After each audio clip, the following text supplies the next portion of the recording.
Welcome to Sleepy Stories Hub, your cozy escape for calming bedtime stories crafted for grown-ups. Tonight, we bring you not one, but two timeless classics by the brothers Grimm, Hansel and Gretel and Little Red Riding Hood. First, journey into the magical forest with Hansel and Gretel, a story of resilience and courage, followed by the enchanting tale of Little Red Riding Hood, a tale of bravery and caution. These calming stories are perfect for helping you relax, unwind, and drift into a peaceful sleep. Thank you for choosing Sleepy Stories Hub to bring tranquility to your night. If you enjoy these soothing tales, please like, subscribe, and share them with others who need a peaceful escape. Sweet dreams await. Hansel and Gretel, a fairy tale by the brothers Grimm. Near a great forest, there lived a poor woodcutter and his wife, and his two children. The boy's name was Hansel and the girl's Gretel. They had very little to bite or to sup, and once, when there was great dearth in the land, the man could not even gain the daily bread. As he lay in bed one night thinking of this, and turning and tossing, he sighed heavily and said to his wife, "What will become of us? We cannot even feed our children. There is nothing left for ourselves." "I will tell you what, husband," answered the wife. "We will take the children early in the morning into the forest, where it is thickest. We will make them a fire, and we will give each of them a piece of bread. Then we will go to our work and leave them alone. They will never find the way home again, and we shall be quit of them." "No, wife," said the man, "I cannot do that. I cannot find in my heart to take my children into the forest and to leave them there alone.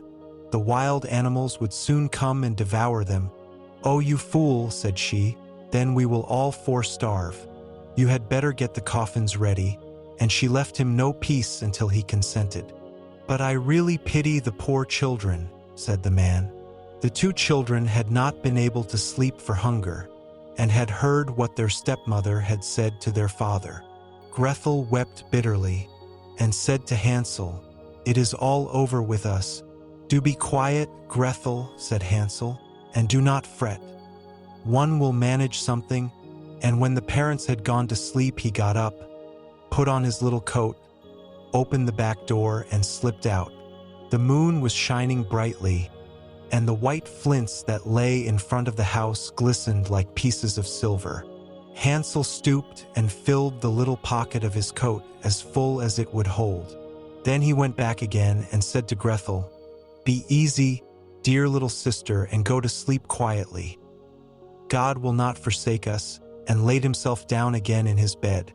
When the day was breaking, and before the sun had risen, the wife came and awakened the two children, saying, "Get up, you lazy bones.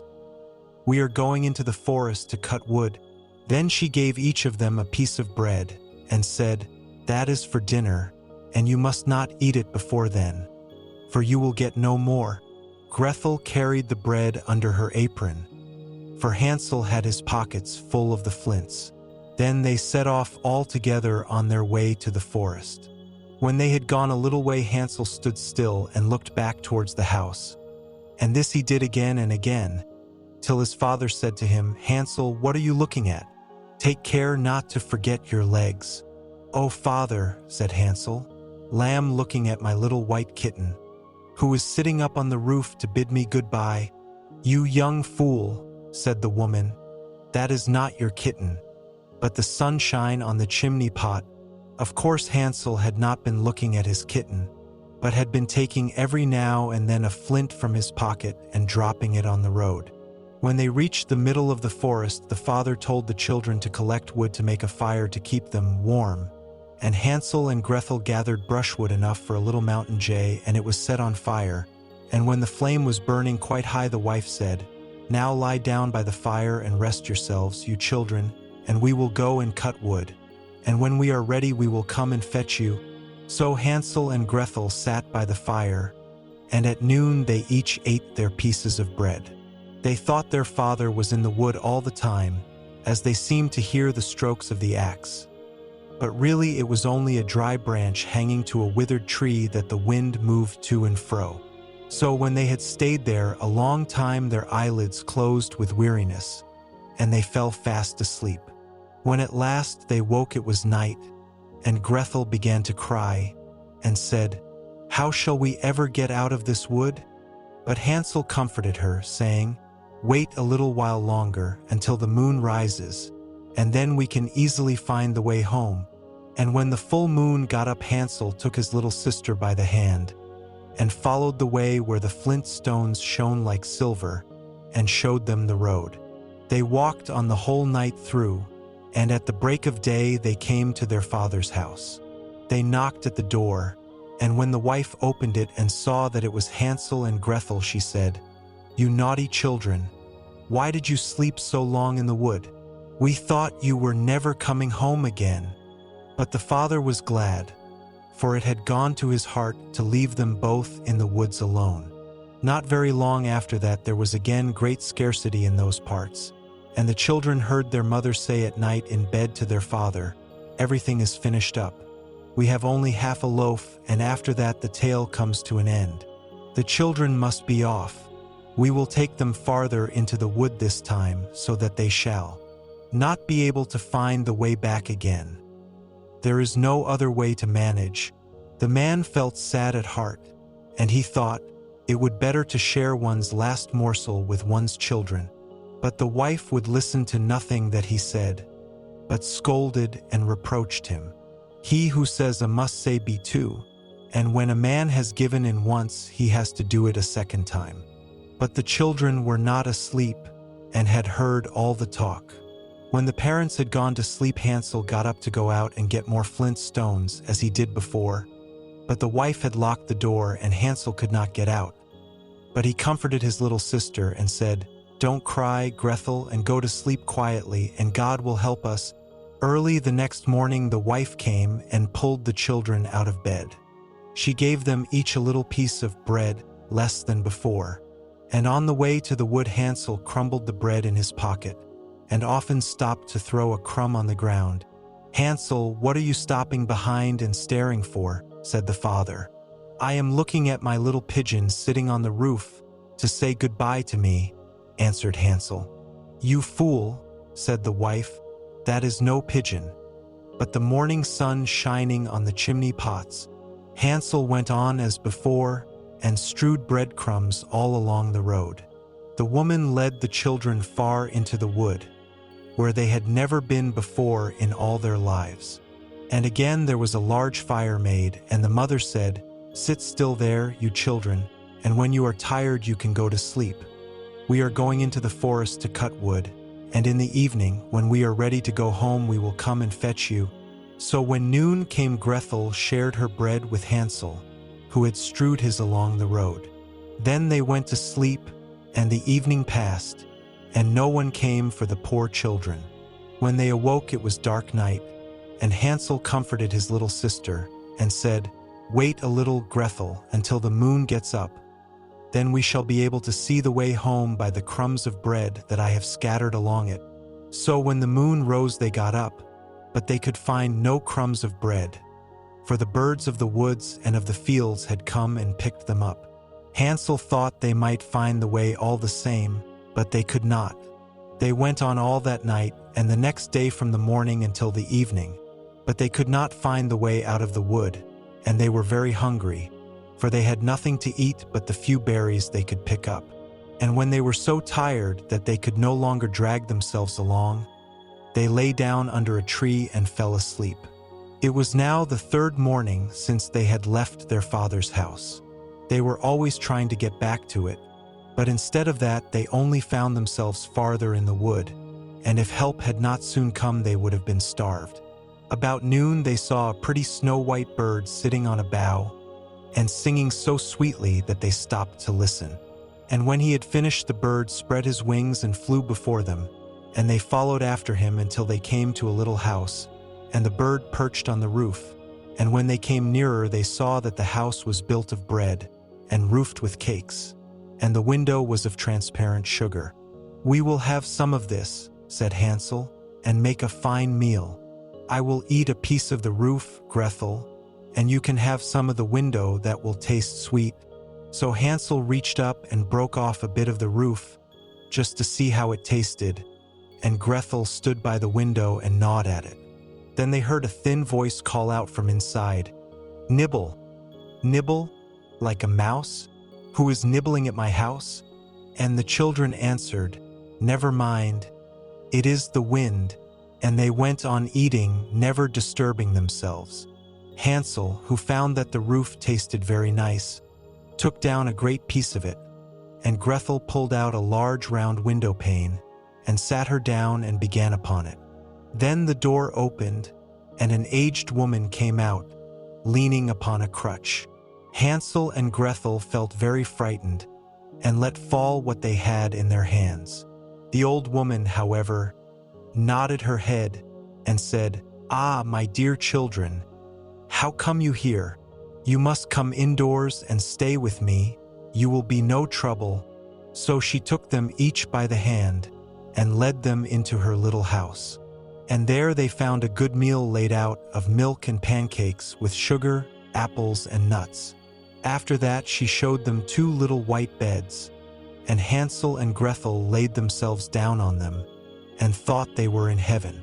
The old woman, although her behavior was so kind, was a wicked witch who lay in wait for children and had built the little house on purpose to entice them. When they were once inside, she used to kill them, cook them, and eat them, and then it was a feast day with her.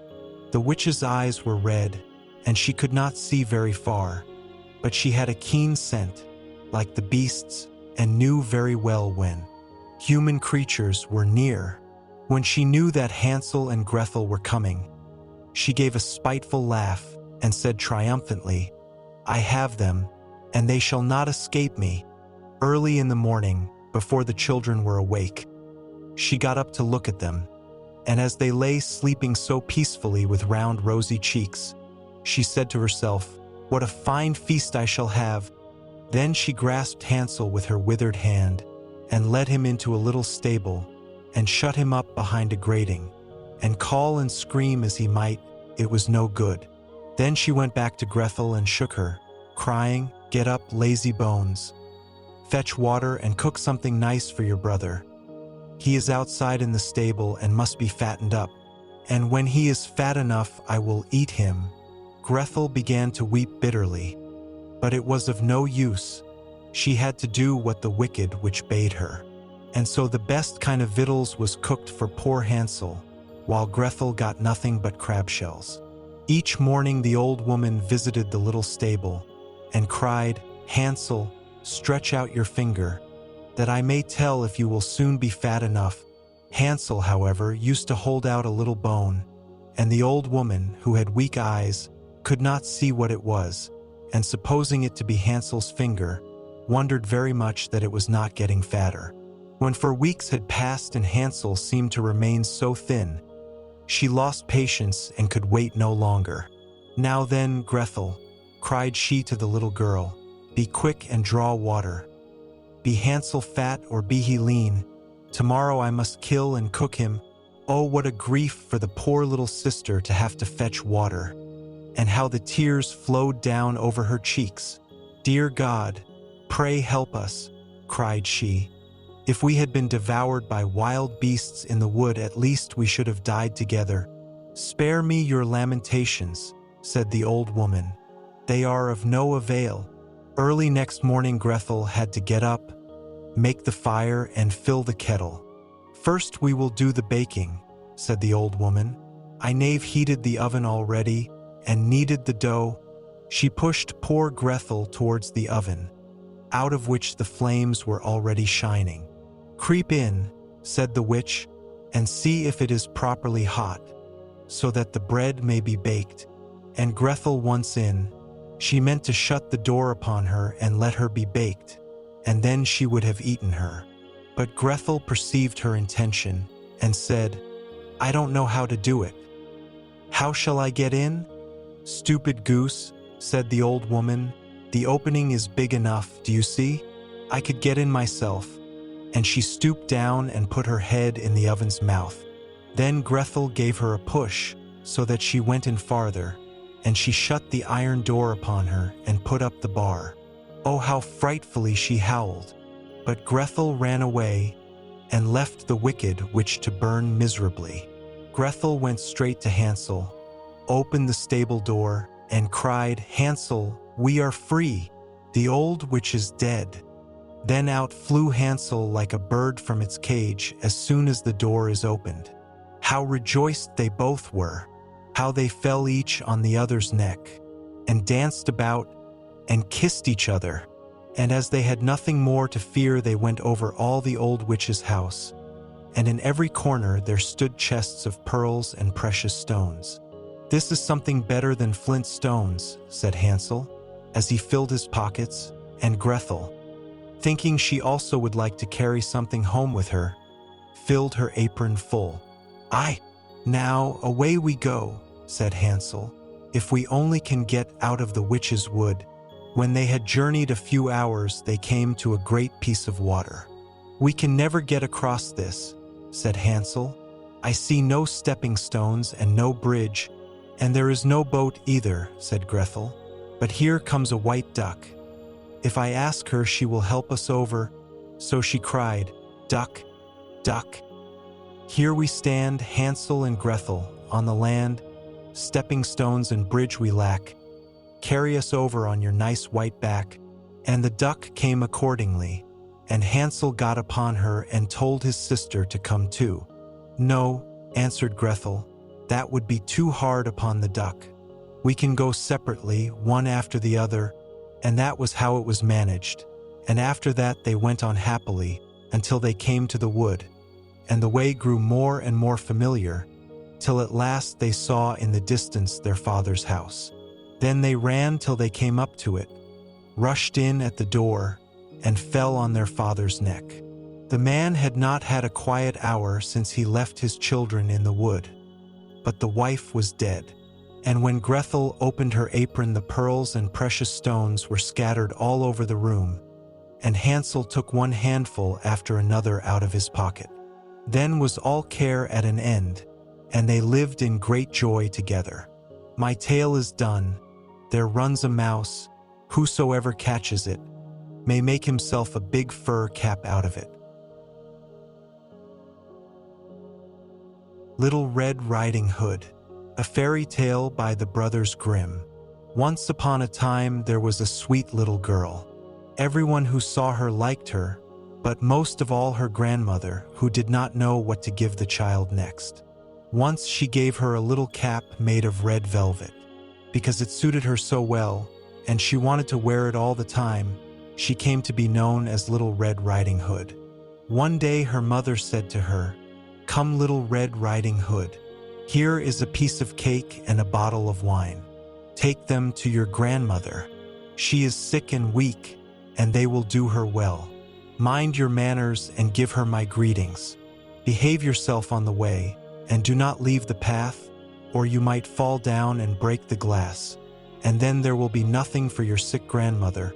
Little Red Riding Hood promised to obey her mother. The grandmother lived out in the woods, a half-hour from the village. When Little Red Riding Hood entered the woods, a wolf came up to her. She did not know what a wicked animal he was, and was not afraid of him. "Good day to you, Little Red Riding Hood." "Thank you, wolf. Where are you going so early, Little Red Riding Hood?" "To grandmother's." "And what are you carrying under your apron?" "Grandmother is sick and weak, and I am taking her some cake and wine. We baked yesterday, and they should give her strength." "Little Red Riding Hood, just where does your grandmother live?" "Her house is a good quarter-hour from here in the woods, under the 3 large oak trees. There's a hedge of hazel bushes there. You must know the place," said Little Red Riding Hood. The wolf thought to himself, "Now there is a tasty bite for me. Just how are you going to catch her?" Then he said, "Listen, Little Red Riding Hood, haven't you seen the beautiful flowers that are blossoming in the woods? Why don't you go and take a look? And I don't believe you can hear how beautifully the birds are singing. You are walking along as though you were on your way to school in the village. It is very beautiful in the woods. Little Red Riding Hood opened her eyes and saw the sunlight breaking through the trees and how the ground was covered with beautiful flowers. She thought, if I take a bouquet to grandmother, she will be very pleased. Anyway, it is still early, and I'll be home on time, and she ran off into the woods looking for flowers. Each time she picked one, she thought that she could see an even more beautiful one a little way off, and she ran after it, going further and further into the woods. But the wolf ran straight to the grandmother's house and knocked on the door. "Who's there?" "Little Red Riding Hood. I'm bringing you some cake and wine. Open the door for me. Just press the latch," called out the grandmother. "I'm too weak to get up." The wolf pressed the latch, and the door opened. He stepped inside, went straight to the grandmother's bed, and ate her up. Then he took her clothes, put them on, and put her cap on his head. He got into her bed and pulled the curtains shut. Little Red Riding Hood had run after flowers and did not continue on her way to grandmother's until she had gathered all that she could carry. When she arrived, she found, to her surprise, that the door was open. She walked into the parlor, and everything looked so strange that she thought, "Oh my God, why am I so afraid? I usually like it at grandmother's." Then she went to the bed and pulled back the curtains. Grandmother was lying there with her cap pulled down over her face and looking very strange. "Oh, grandmother, what big ears you have! All the better to hear you with." "Oh, grandmother, what big eyes you have! All the better to see you with." "Oh, grandmother, what big hands you have! All the better to grab you with." "Oh, grandmother, what a horribly big mouth you have! All the better to eat you with." And with that he jumped out of bed, jumped on top of poor Little Red Riding Hood, and ate her up. As soon as the wolf had finished this tasty bite, he climbed back into bed, fell asleep, and began to snore very loudly. A huntsman was just passing by. He thought it strange that the old woman was snoring so loudly, so he decided to take a look. He stepped inside, and in the bed there lay the wolf that he had been hunting for such a long time. "He has eaten the grandmother, but perhaps she still can be saved. I won't shoot him," thought the huntsman. So he took a pair of scissors and cut open his belly. He had cut only a few strokes when he saw the red cap shining through. He cut a little more, and the girl jumped out and cried, "Oh, I was so frightened. It was so dark inside the wolf's body." And then the grandmother came out alive as well. Then Little Red Riding Hood fetched some large heavy stones. They filled the wolf's body with them, and when he woke up and tried to run away, the stones were so heavy that he fell down dead. The three of them were happy. The huntsman took the wolf's pelt. The grandmother ate the cake and drank the wine that Little Red Riding Hood had brought. And Little Red Riding Hood thought to herself, "As long as I live, I will never leave the path and run off into the woods by myself if Mother tells me not to." They also tell how Little Red Riding Hood was taking some baked things to her grandmother another time, when another wolf spoke to her and wanted her to leave the path. But Little Red Riding Hood took care and went straight to grandmother's. She told her that she had seen the wolf and that he had wished her a good day, but had stared at her in a wicked manner. "If we hadn't been on a public road, he would have eaten me up," she said. "Come," said the grandmother. "Let's lock the door so he can't get in." Soon afterward the wolf knocked on the door and called out, "Open up, grandmother. It's Little Red Riding Hood, and I'm bringing you some baked things." They remained silent and did not open the door. The wicked one walked around the house several times and finally jumped onto the roof. He wanted to wait until Little Red Riding Hood went home that evening, then follow her and eat her up in the darkness. But the grandmother saw what he was up to. There was a large stone trough in front of the house. "Fetch a bucket, Little Red Riding Hood," she said. "Yesterday I cooked some sausage. Carry the water that I boiled them with to the trough." Little Red Riding Hood carried water until the large trough was clear full. The smell of sausage arose into the wolf's nose. He sniffed and looked down, stretching his neck so long that he could no longer hold himself, and he began to slide. He slid off the roof, fell into the trough, and drowned. And Little Red Riding Hood returned home happily and safely.